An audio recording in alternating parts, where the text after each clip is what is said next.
Hey, Chris Allman back with you with something that I think is going to benefit everybody who is a singer.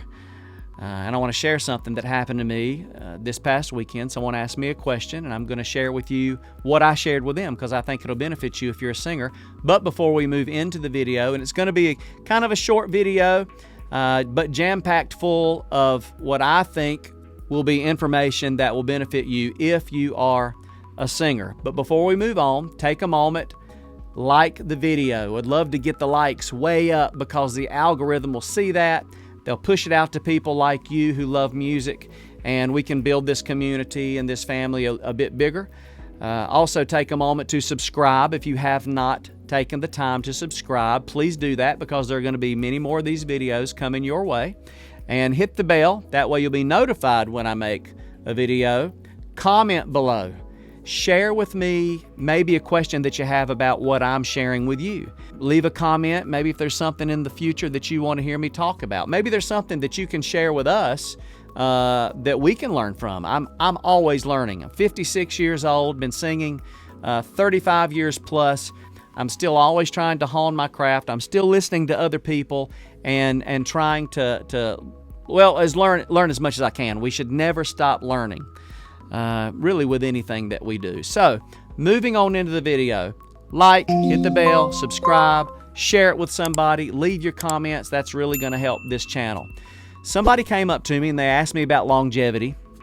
I'm 56 years old, and as I mentioned, I sing tenor. So on the high side, a lot of people ask me, what's your high note? I try not to sing more than a C.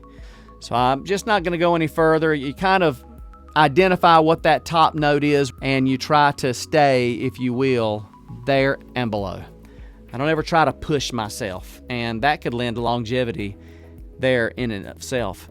But they asked me about longevity. They asked me about consistency. How do you sing so consistently? And that's really what I want to talk about with you here for a moment. Consistent singing. Let's face it, if you're a singer and you perform on any type of regular basis, one night we will be in an auditorium. Another night we might be in a gym. Another night we'll be in a small sanctuary. The next night we might be in a sanctuary that seats 2,500 people. So it's really all over the map. Sometimes the walls have all kinds of insulation on them, treatment on them, sound treatment, diffusers, this type of thing. They've really treated the room well, which really kills the room. And if you're a singer, you know what I'm talking about. That's not an atmosphere that a singer really loves to sing in, because when the room's dead, it's really hard to feel like you're getting your voice past the first row.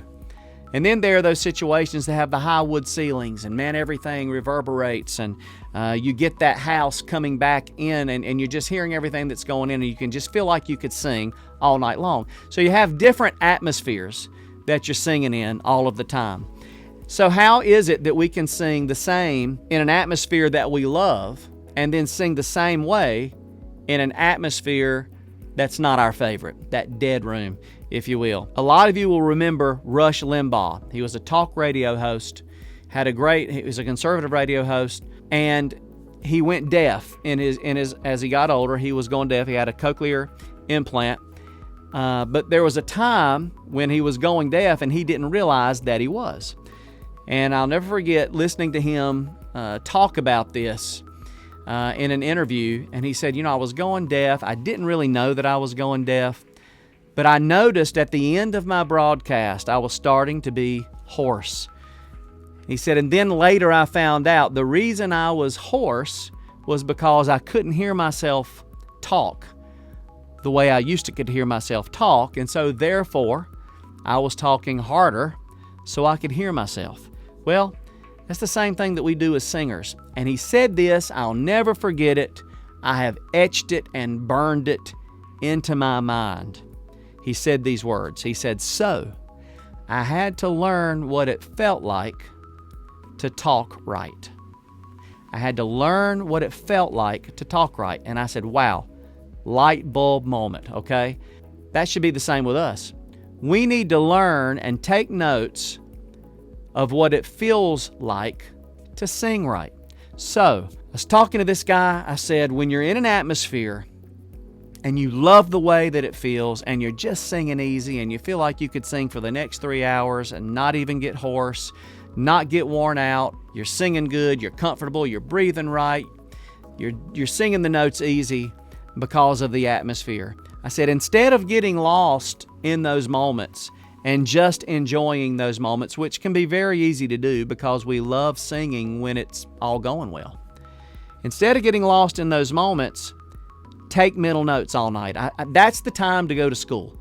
When you're in a situation where you love the way it is, go to school on yourself. Okay, I'm coming up to a note that's usually challenging for me, but it's very easy tonight. So I am going to take a mental note of where I'm feeling it, where I'm singing it from, how hard am I singing the note, because that's exactly the way you need to sing it tomorrow night when you're in an atmosphere that's not easy to sing in. You need to be able to go back to last night and say, okay, how did I sing this note then? And that's the way you need to trust the microphone.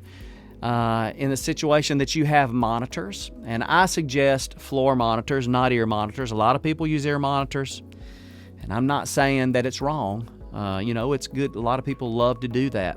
But I do believe that it can hurt your ears because you can get to the place to where you turn it up more, turn it up more, turn it up more. Before you know it, you're really damaging your ears. And these are very important to what we do. So if you're using floor monitors and you're in a situation where you just can't hear yourself well, it's real simple. Turn yourself up in the monitor until you can comfortably hear yourself.